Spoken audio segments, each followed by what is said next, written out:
ൻ്റെയും പുത്രൻ്റെയും പരിശുദ്ധാത്മാവിൻ്റെയും നാമത്തിൽ ആമേൻ.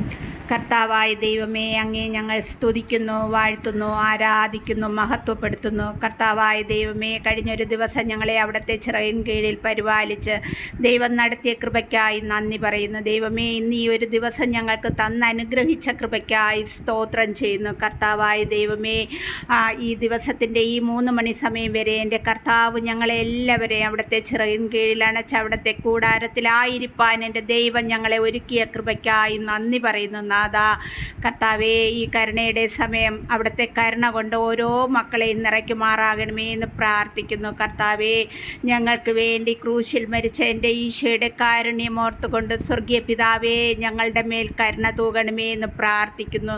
ഇന്ന് അടിയൻ വചനം വായിച്ചു കൊണ്ടിരുന്ന പുറപ്പാടിൻ്റെ പുസ്തകത്തിൽ നിന്ന് 33-ാം അധ്യായം വായിച്ചു കൊണ്ടിരുന്ന കൂടുതൽ ധ്യാനിച്ചുകൊണ്ടിരുന്നപ്പോൾ അടിയനെ കൂടുതലായി സ്പർശിച്ച വാക്ക് 11-ാമത്തെ വാക്കാണ്. സ്നേഹിതനോടെന്ന പോലെ കർത്താവ് മോശയോട് മുഖാഭിമുഖം സംസാരിച്ചിരുന്നു. അതിനുശേഷം മോശ പാളയത്തിലേക്ക് മടങ്ങിപ്പോകും. എന്നാൽ അവൻ്റെ സേവകനും നൂനിൻ്റെ പുത്രനുമായ ജോഷുവ എന്ന യുവാവ് കൂടാരത്തെ വിട്ടുപോയിരുന്നില്ല.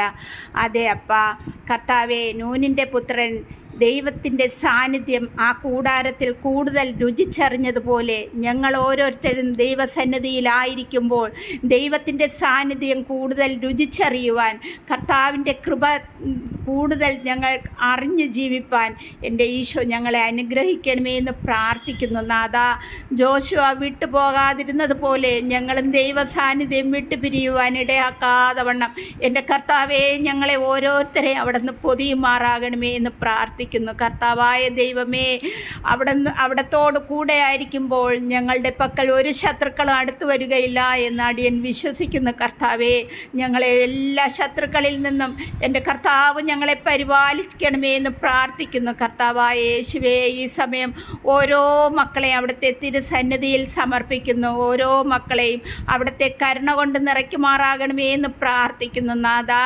കർത്താവേ, ഓരോ മക്കളും ഇപ്പോൾ വിഷമത്തിലായിരിക്കുന്ന ഓരോരുത്തരെയും ദൈവകൃപ കൊണ്ട് നിറച്ച് അവർക്ക് അവിടുത്തെ സ്നേഹം രുചിച്ചറിയുവാനുള്ള കൃപ നൽകി അനുഗ്രഹിക്കണമേ എന്ന് പ്രാർത്ഥിക്കുന്നു. നാഥാ കർത്താവായ യേശുവേ, ഞങ്ങൾ കൂടുതൽ അവിടത്തോട് ചേർന്നിരിപ്പാനുള്ള കൃപകൾ നൽകി അനുഗ്രഹിക്കണമേ അപ്പാ. ദൈവ സാന്നിധ്യത്തിലിരിക്കുമ്പോൾ കർത്താവേ, എത്രയോ സന്തോഷം ഞങ്ങൾക്ക് ലഭിക്കുന്നു എന്ന് ഞാൻ അറിയുന്നപ്പാ. കർത്താവേ, ഓരോ മക്കളും ദൈവസ്നേഹം രുചിച്ചറിയുവാൻ അവിടെ നിന്ന് ഇടയാക്കണമേ എന്ന് പ്രാർത്ഥിക്കുന്നു. ഓരോ മക്കളുടെ മേലും അവിടുത്തെ കരുണ നിറയ്ക്കണമേ അപ്പാ.